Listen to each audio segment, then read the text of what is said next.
દામનગર શક્તિપીઠ ગાયત્રી મંદિર ખાતે સંત શ્રી રણછોડદાસ બાપુ ટ્રસ્ટ રાજકોટની તબીબી સેવાએ સિનિયર સિટીઝન ટ્રસ્ટ અને શ્રી ભૂરખિયા હનુમાનજી મંદિર ટ્રસ્ટના સંયુક્ત ઉપક્રમે આયોજિત નેત્ર યજ્ઞ એવં આયુર્વેદિક નિદાન કેમ્પ યોજાયો।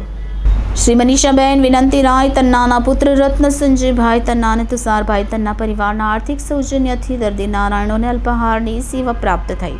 સંત શ્રી રણછોડદાસ બાપુ ટ્રસ્ટ રાજકોટની હોસ્પિટલની તબીબી સેવાએ મોતિયાના દર્દીઓને નેત્રમણી આરોપણ માટે રાજકોટ લઈ જવાશે। દર્દીઓ માટે સંપૂર્ણ મફત રહેવા, જમવા, દવા, ટીપા, ચશ્મા લાવવા લઈ જવા સહિતની સેવા પ્રાપ્ત થનાર છે।